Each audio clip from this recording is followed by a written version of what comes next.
राजेश अपनी भाभी नीलम का लाडला था। नीलम भी राजेश को अपने बेटी की तरह प्यार करती थी। राजेश, लखनऊ वाले मामा जी ने तुम्हारे लिए एक बहुत अच्छा रिश्ता बताया है। लड़की बहुत अच्छी है, अब तुम शादी कर लो। अरे नहीं भाभी, शादी तो बर्बादी है। भला तुम्हारे हाथों के खाने में जो स्वाद है वो किसी और के हाथों में कहाँ। मुझे अभी शादी नहीं करनी भाभी।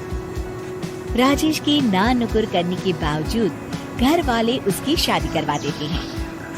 लेकिन फिर भी राजेश अपनी भाभी का पल्लू नहीं छोड़ता। वो अपनी पत्नी को बिल्कुल तवज्जो नहीं देता था।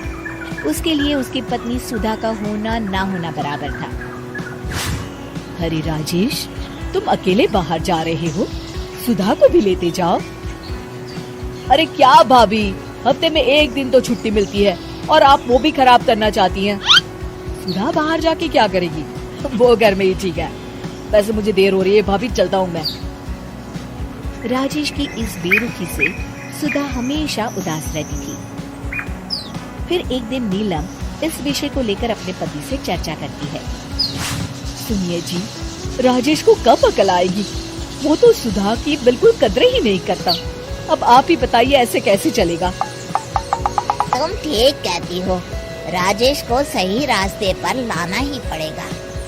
चलो मैं तुम्हें एक उपाय बताता हूँ। फिर 2 दिन के बाद नीलम बाजार से खरीदारी करके घर लौटती है। ये लीजिए माँ जी, मैं आपके लिए नई साड़ी लेकर आई हूँ। बबलू, ये तुम्हारे लिए। नीलम सबके लिए कुछ न कुछ लेकर आती है। भाभी, आप मेरे लिए कुछ नहीं लेकर आई क्या? अरे राजेश, तुम क्या समझते हो, मैंने कोई बैंक खोल रखा है या फिर घर के आंगन में पैसों का पेड़ लगा रखा है? तुम हर बात के लिए मुझसे उम्मीद क्यों रखते हो? अब बड़े हो गए हो, अच्छा कमाते हो। क्या भाभी, मैं तो बस। अरे बस भी करो, तुम्हारी ये बच्चे जैसी नासमझ बातें सुनने के लिए मेरे पास बिल्कुल वक्त नहीं है। नीलम राजेश को झिड़ककर वहाँ से चली जाती है। राजेश अचानक अपनी भाभी का ये रूप देख असमंजस में पड़ जाता है। फिर एक दिन नीलम रसोई घर में खाना बना रही होती है कि तभी राजेश वहाँ आता है। भाभी, आज मैंने अपने बॉस से वादा किया है कि उनके लिए आपके हाथों का बना गाजर का हलवा लेकर आऊंगा। आपके हाथ से बने गाजर के हलवे में तो जादू है, जादू। मेरे बॉस तारीफ करते नहीं थकते। प्लीज अब जल्दी से बना दीजिए ना भाभी।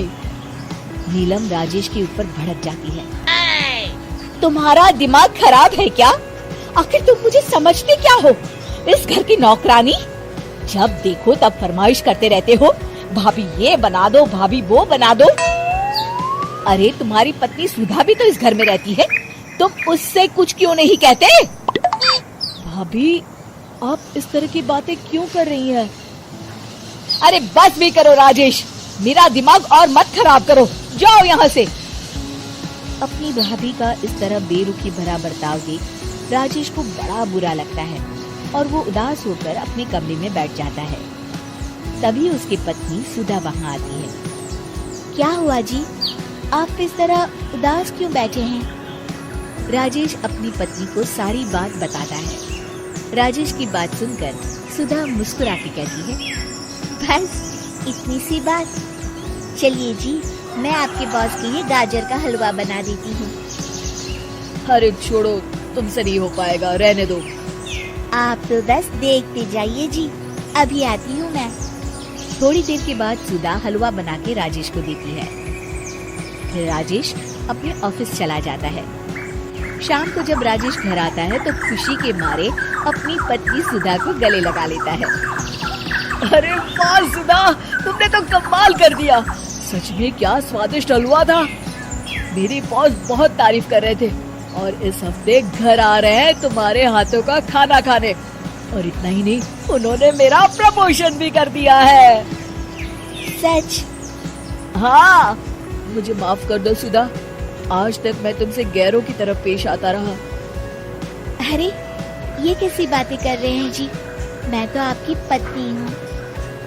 धीरे धीरे राजेश अपनी पत्नी के साथ पूरी तरह घुल मिल जाता है और अपना ज्यादातर समय सुधा के साथ बिताने लगता है और उसकी हर छोटी मोटी जरूरतों का ख्याल भी रखता है।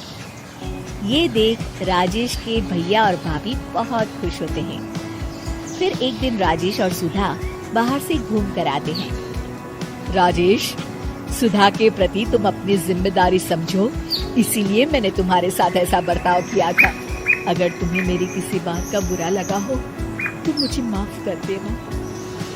अरे अरे भाभी, ये क्या कह रही हैं? मैं जानता हूँ आप तो मेरे लिए हमेशा अच्छा ही सोचोगी। आखिर आप वर्ल्ड की बेस्ट भाभी जो है। इसे कहते हैं अंत भला तो सब भला।